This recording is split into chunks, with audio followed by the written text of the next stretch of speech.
of us on some films, including Night of the Living Dead. He didn't do a whole lot as far as working crew or anything, but he was the ghoul that when the window shatters and they're clawing at the rifle and the hand is being sliced up and all that, and then Dwayne shoots him in the chest and he goes down, but he gets back up. And when he's shot in the head, he stays down, which was the first time we got across to people that, yes, you had to shoot him in the head or somehow destroy the brain. So we're talking about that. And then when we did the remake in 1990, George and I were trying to come up with things to dress up the ending of the movie, just different things. I suggested, we ought to have one of the ghouls in a hospital gown with an IV hanging out of his arm. So I'd go over to the special effects guys and see if you can dummy somebody up like that, and they'd do it. And then I said, well, Marilyn Eastman, you might not know that Marilyn Eastman in a different makeup in Night of the Living Dead, she was a ghoul that eats an insect off of a tree. So I said, to George, Marilyn ate this insect in the original film. We ought to have one of them eat a mouse, maybe. He said, see if the special effects guys can make a mouse. So I went over there and yeah, we can make a mouse. So Richard and I are talking about this, and Richard's kind of strange. He's kind of very intense, super intense and spacey. He said, well, it was really a funny thing, strange thing to have that little fuzzy, that hairy creature in my mouth. And I said, you ought to be glad we didn't cram a gerbil up your ass.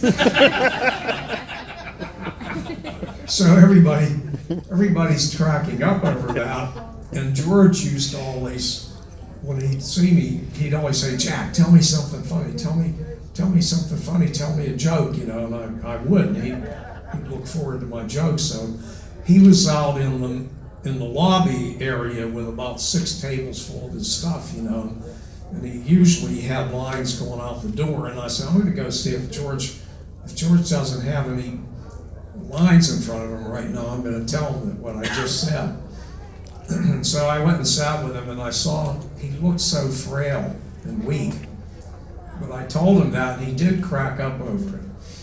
And then he told me, he said, they found things in my lungs, and I have to have a biopsy and a CAT scan. And so I knew right then, it's not good. And I was glad I made him laugh the last time I saw him alive. And then, so not too long after that, when he died, we went, Russ and Rob Lucas and I went to his funeral in Toronto, and about 25 people spoke there.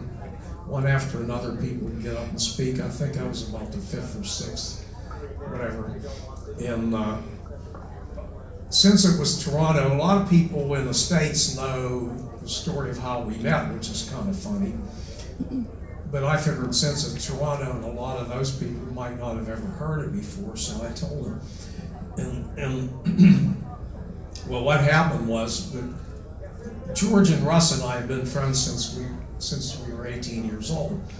And Rudy Ritchie, a friend of mine from my old hometown, enrolled at Carnegie Tech, which is now Carnegie Mellon. He was a fine arts major, and so was George. And so they met their first day on campus. And because Ritchie and Romero are close together alphabetically, and they're wearing their freshman beanies, And I was at West Virginia University, English education major. And Rudy called me up and said, I met this great guy my first day on campus, and we both threw away our freshman beanies. And he said, this guy's name is George Romero. He said, we're supposed to be drawing the nude model. He's drawing scenes from Ben-Hur, and he's going to paint Ben-Hur on my bathroom, in my bedroom, on the walls of my bedroom, and my mother's going to let him do it. So I thought, well, this is great. And I come home from for a break, Christmas break, and we drove over to George's apartment in the Oakland section of Pittsburgh, where all the colleges are. Rudy honked the horn, and George came down to the street, and he's wearing a big sombrero, 2 bandoleros, crisscross bandoleros of ammunition, 2 pistolas, and a big drooping black mustache. And he gets in the car. We didn't make any comments about it. But we went to a Dairy Queen to get ice cream, and the girl slammed the window shut and wouldn't wait on us. So we just thought, that's how we were, I always searched out the intelligent but wacky and zany people. And as far as I was concerned, George fit that category. And so now the reason he was dressed like that, Rudy said, you should have seen him last week. He was covered head to toe in tinfoil. and there was some kind of metallic creature in the earth. The Earth Stood Still, or one of those 50s horror films, and so he was dressed like the creature in that movie. And the reason he was dressed with the sombrero and all that stuff is because another of his favorite movies, and it's a fabulous movie, Viva Zapata, with Marlon Brando, and John Steinbeck wrote the screenplay, and it's just a great movie. So that was one of his favorite movies, and he was dressed like one of Zapata's troops, guerrilla troops. And so then I think the next week, Russ Streiner was in a play at the Pittsburgh Playhouse, which is actually a very good acting school and community playhouse.